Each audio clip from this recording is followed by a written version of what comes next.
Hi, I'm Eric Baird, Technology Specialist with Landmark Implement.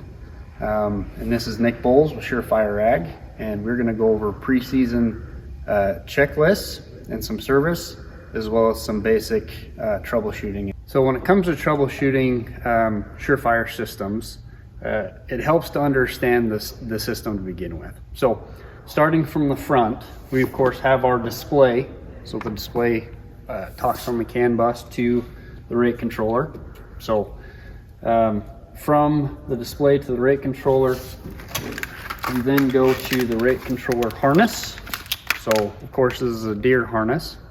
From there we start going into the SureFire harnessing. So from our either a 37 pin or a 47 pin, depending on whether it's a GS2 or a GS2 or a rate controller 2000. From here, it will be a SureFire harness. So the SureFire harnesses are pretty basic. Part of it's going to go off to your valves, your pumps, that sort of thing, and then another one is going to branch off to your section valves.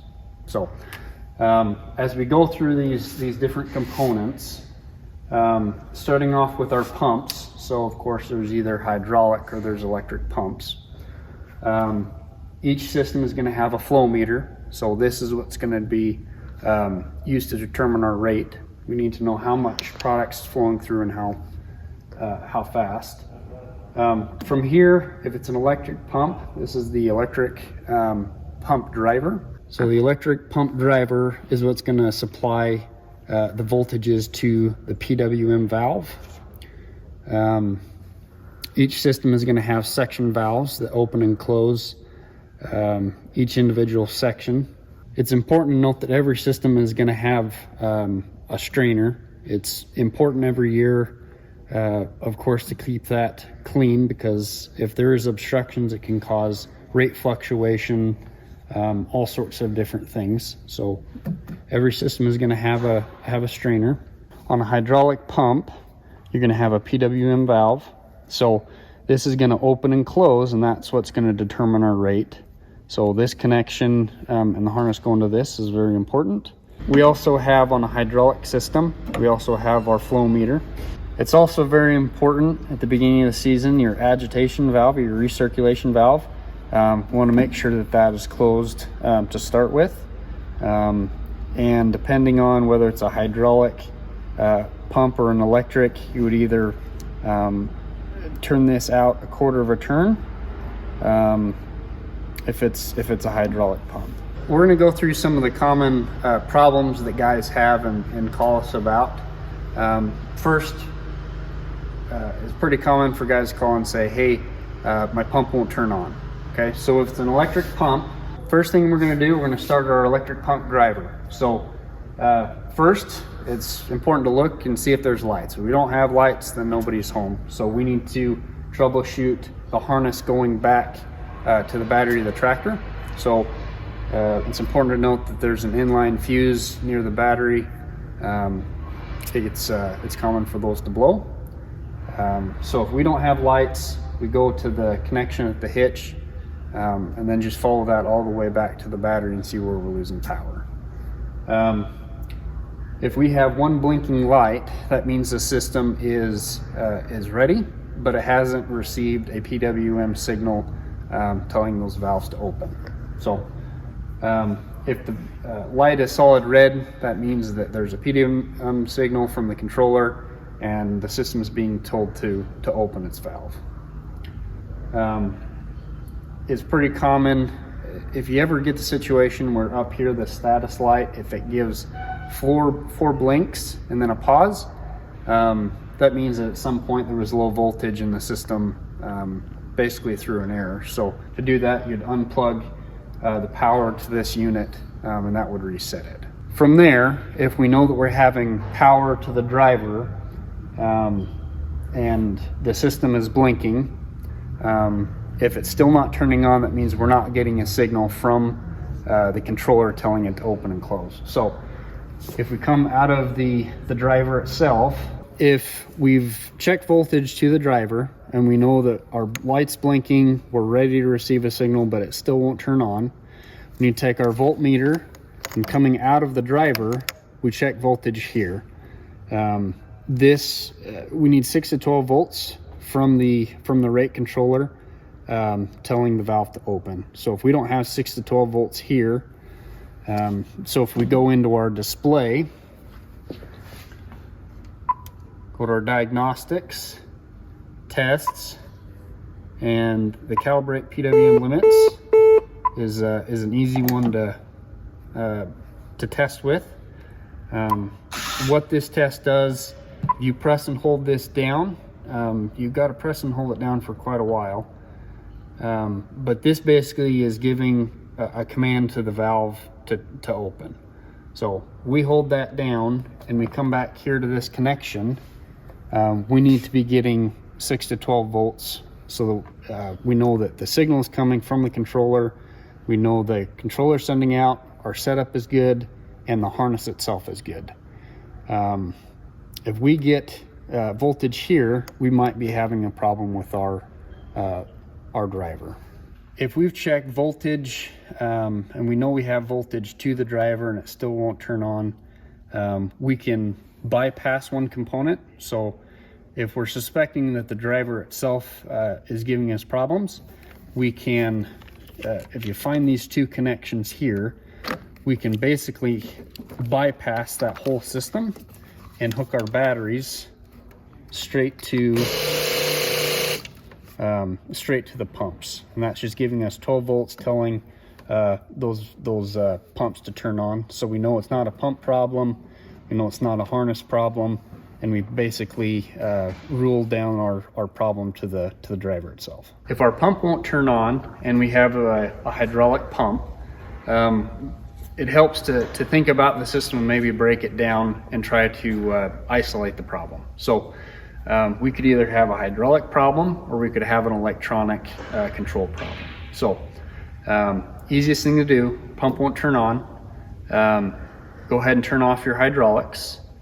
And Nick talked about this override valve. So what we can do is we can basically open this valve up and basically bypass our electronic control signal and open this guy wide open to verify that we have hydraulic flow and we don't have a pump problem. So open up this, push it down and twist it. And then in our tractor, in our flow, it's important to start at a low flow, because this thing is basically wide open and we don't want to put too much power where it shouldn't be. So start at a low flow. With this open, that rules out a hydraulic issue. Okay, so from there, we need to have power to our PWM valve. So if we go into our PWM calibrate limits test, that's sending out a signal telling the valve to open up. Okay, so we go into that test, we start the test, and we hold down that button for 8 to 10 seconds. That gives us, we need at least 6 to 12 volts in order for that valve to open. So we come back here to the harness that plugs into this PWM valve, and we can measure voltage. And again, we need 6 to 12 volts. If we don't have voltage here, we need to start following the harness back. So as we follow the harnessing back, our SureFire harness plugs into our 37 or 47 pin connector. And going back to our, from our rate controller, this large 2-pin connector right here is what supplies voltage that ultimately supplies to our valve. So note that there are some fuses on this harness. I've found harness or fuses missing from the factory. These fuses blow, but ultimately that is in line with this 12 volt that supplies voltage to this PWM valve. So another easy test, when we have in our display, we're doing that PWM calibrate limits test, we can come back here and this solenoid should be energized. So if you just take your pliers or your screwdriver, and put it on the solenoid, it should be magnetized. So that's kind of an easy test if you don't have a voltmeter. Another common troubleshooting issue that guys have are section valves won't open. So that's a pretty common complaint. So our section valves, basically we need power to the valves, and then we need a signal telling them to open. So first thing that I would do, I'd come to our display. So first thing I would come in and go to diagnostics and tests, and you can either do a section test or a calibrate PWM limits. So we're going to come here to our section test, push our master, and basically when you highlight those buttons, those sections should be opening and closing. So come over here, tell our valves to open. Of course these ones are working, so for our purposes I'll just turn them off, but we tell our display, and we should be sending a signal to our valves telling them to open. If they are not, first thing that I would do is there is always a 3-pin going to the section valves. So the 3-pin will always have a power, ground, and a signal. So first we need to make sure that there's supply voltage to it. So measuring across the red and the black, we should have 12 volts. When our section is commanded on, if we measure between the signal, which is white in this case, and ground, we should get 12 volts. When the section is turned on, across B and C, which is our ground and our signal, we should get 12 volts. If we are not, we could have a setup issue with our display, or we might have a harness issue going to this point right here. So we would go back further in our system, look at each connection and measure voltage. And if we don't have the signal from our rate controller, it's going to be likely a setup problem that we've got in our display. So just for your reference, these terminals are labeled. So A is always going to be a constant 12 volts, B is going to be your ground, and then C is going to be your signal, which in this case is a white wire. If we have constant power to our valve and we are getting a 12 volt signal telling the valve to open, and the valve isn't opening, the best thing to do at this point is pop off your actuator and see if the actuator itself will open and close without being connected to the manifold. We could either have a problem with the valve itself, the actuator, or we might have something physically in here that's keeping it from opening and closing. It's also common to have a situation where we're physically putting out product, but we're not reading the flow on our display. So in that case, we need to start diagnosing the flow meter. So here's our flow meter. So SureFire uses an electromagnetic flow meter, which means there's no moving parts. As far as maintenance goes, if you take your flow meter apart and run a brush through with soap, sometimes there's a film that builds up on the inside and it keeps it from the electrodes from reading correctly. So just a quick maintenance item.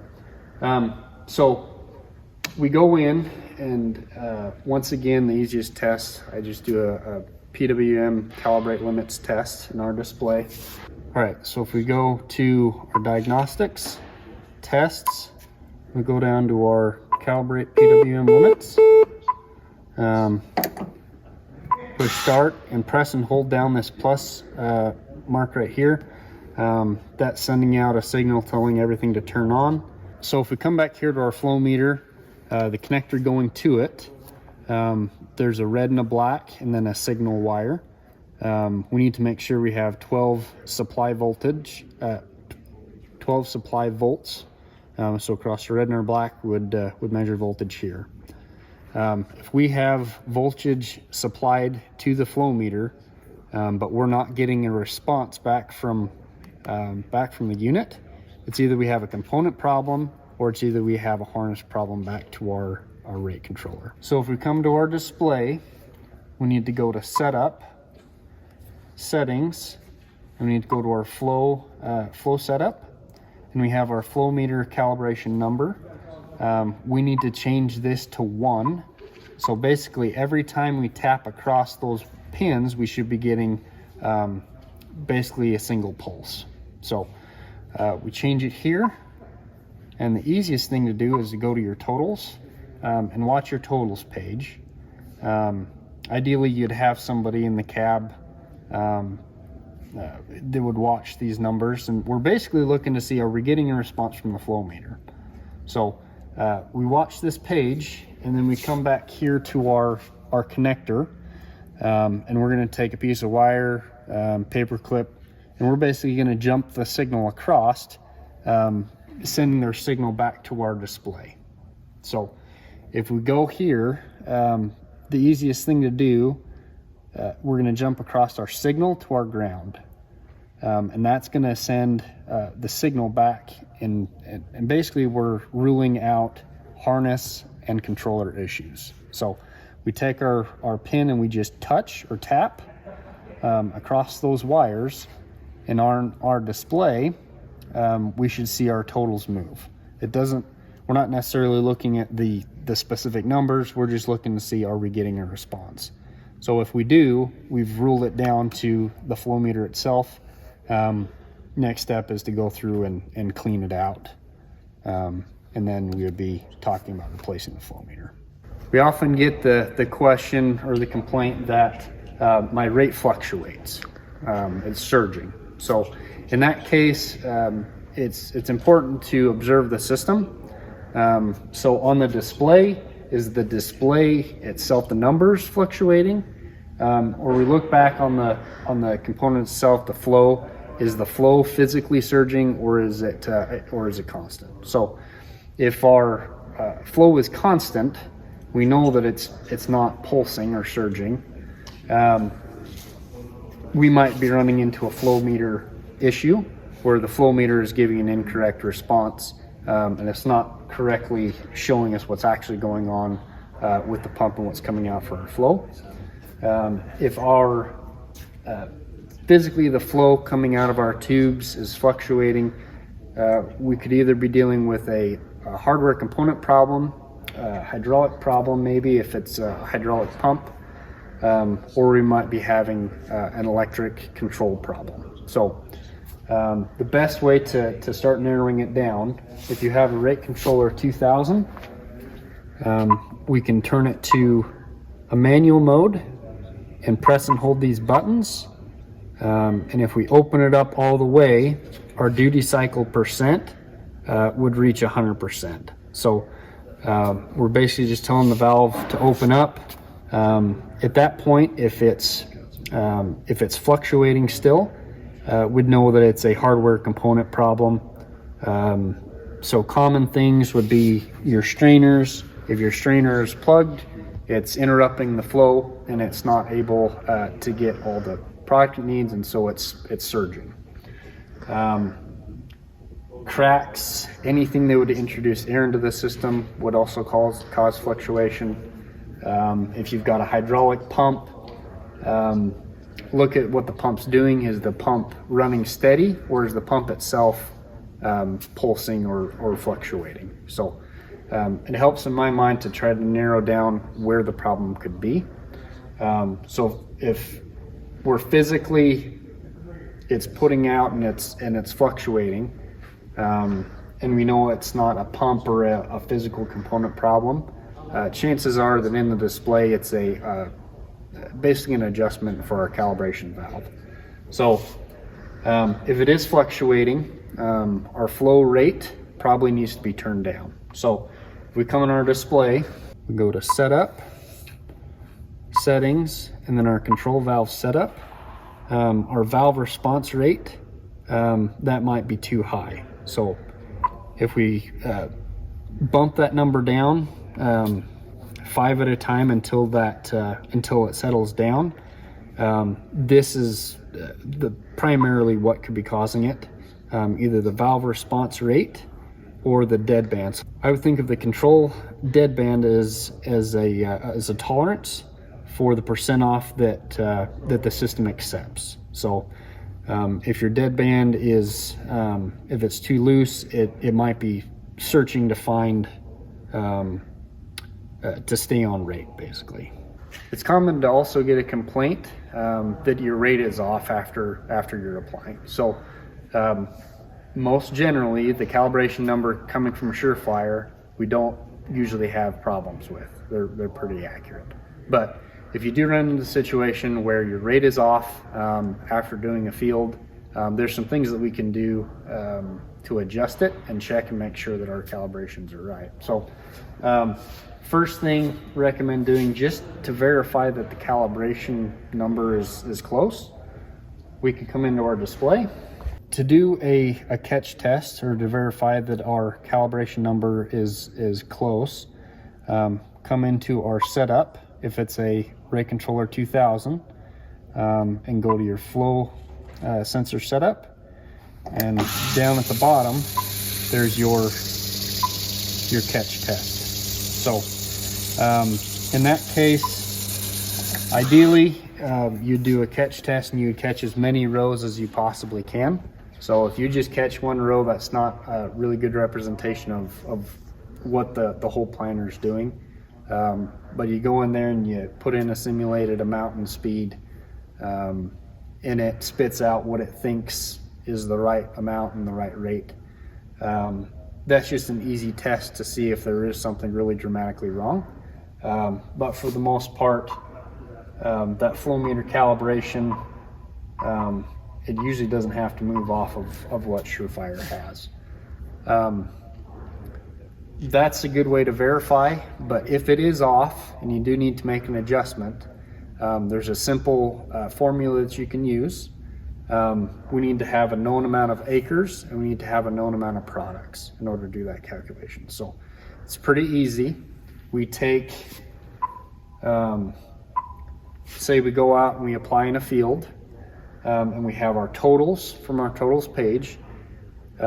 We would take the totals that the display thinks that it put out, and would divide it by what we actually pull out of the tank, divide those two numbers and multiply it by our calibration number. So in this case, with this system, it's 3,000 for that particular flow meter, and that would basically take a percentage and it would move that calibration number. So based on what you actually put down, it would correct that cal number. So if you do run into problems this spring, give your local Landmark CTS a call.